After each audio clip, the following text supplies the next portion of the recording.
Hello, my warriors for wellness. Has anybody ever said to you, "You're so sensitive. You're too sensitive"? You might have a 2 somewhere in your chart. I'm not being rude. I'm being real.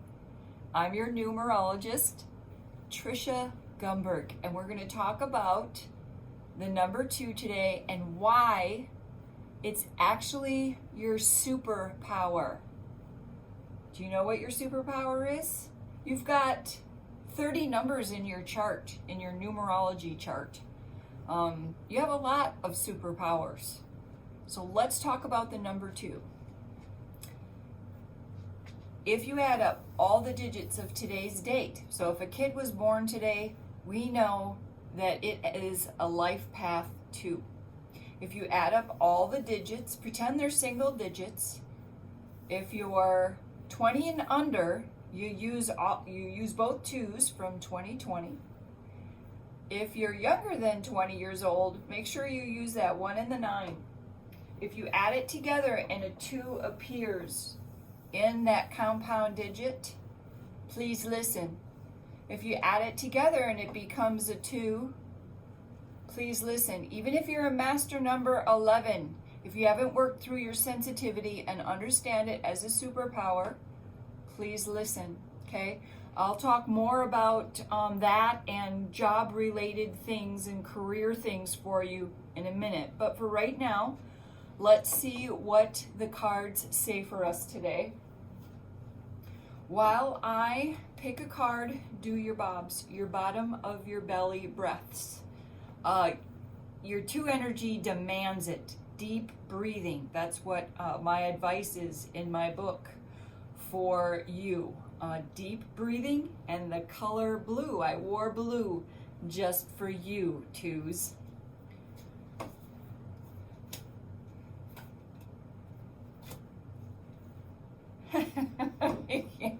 You can't make this stuff up. I'm glad I do it on camera so you can watch me. You know, I can't see through these, okay? Sensitive. This is your message today, which I already said. Sensitive, okay.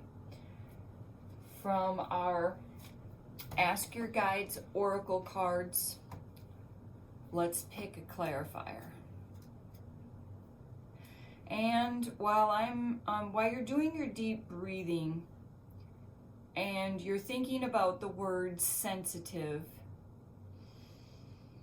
maybe something will come to you.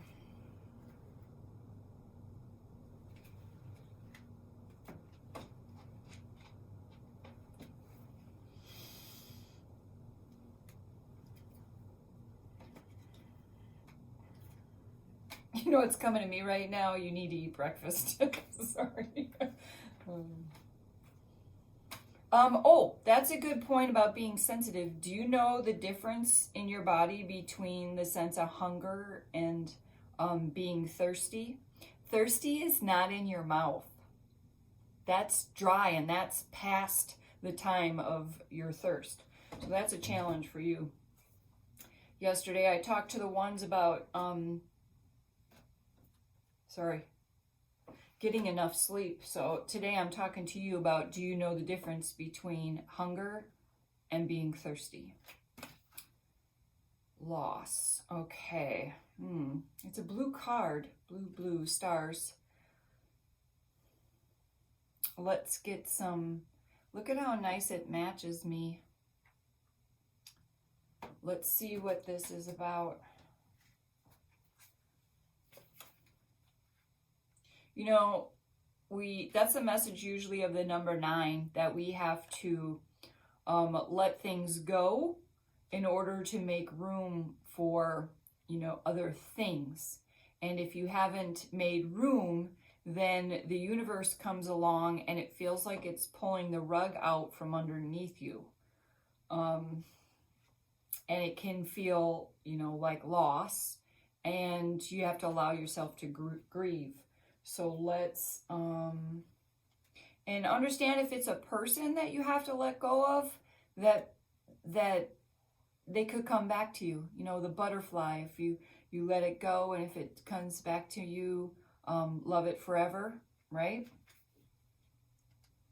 And it's part of why you're here. The 2 is here to love on people, but that doesn't mean smother them. And so I have more message for you.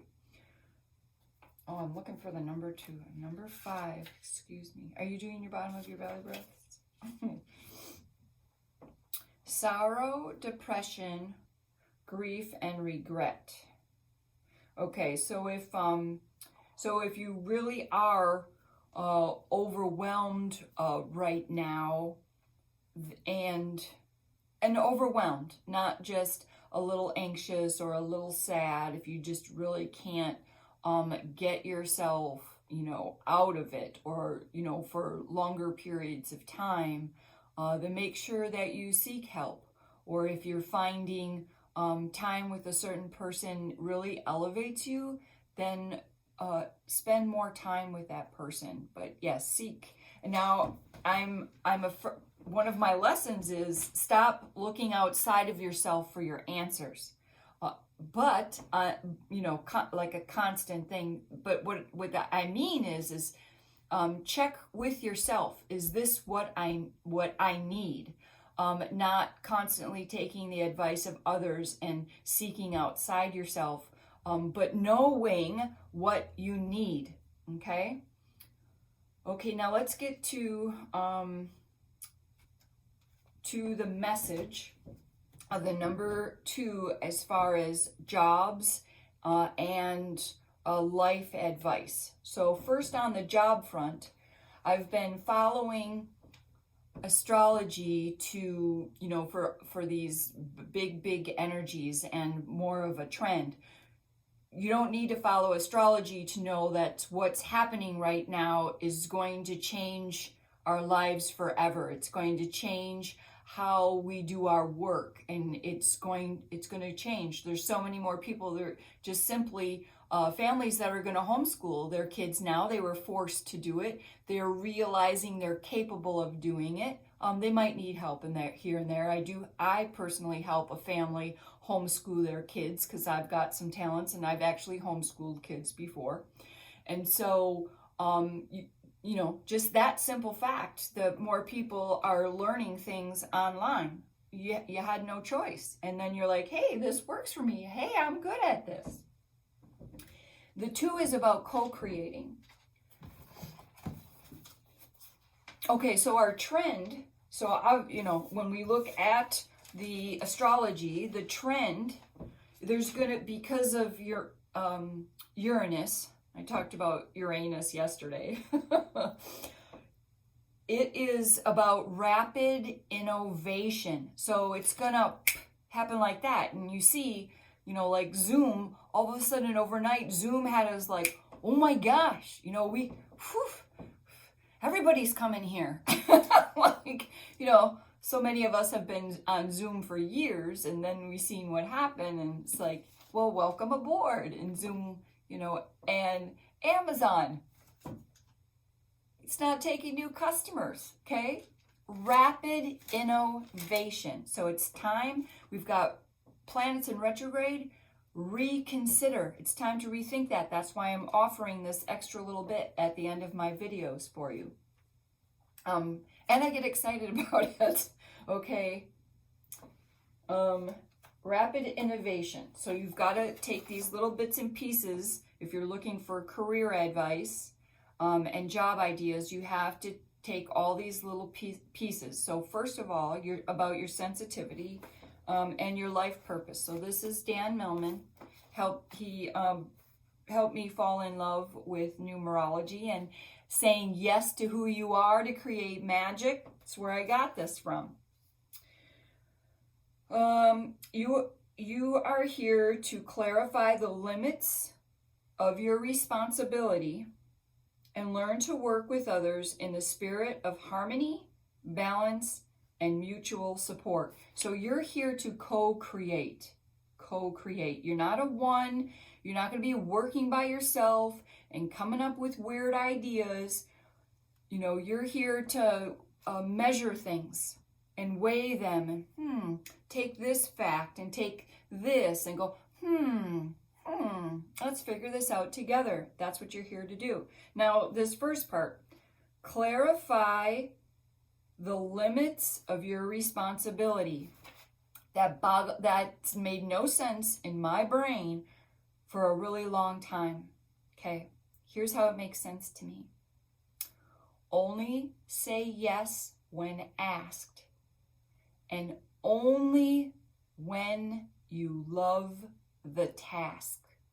If you feel resentful or overwhelmed, or a combination of those two things, only say yes when asked. Are you getting in other people's business? Yeah, that's what I said. I'm not being rude. I'm being real. Get your nose out of other people's business. Yes, you want to help. But unless your cup is full, unless you're happy, you're just a busybody and you're overwhelmed and you're resentful. Well, I try to help them. I paid for everything and they didn't even say thank you. I paid for that and they don't even know my name. Stop it. Only say yes when asked, and only if you love the task. Okay? The number 2. Okay, so our message for the number 2 was to check with your sensitivity. If you're truly overwhelmed and it's not getting better every day, you're not getting a few minutes reprieve of the situation, you need to seek help outside yourself, okay? And then use that new tool I just gave you, the fact that things are going to change fast, there's going to be more innovation.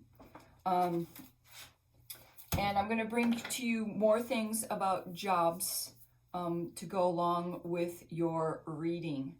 Okay, I hope I inspired you. Know that I love you, and until next time.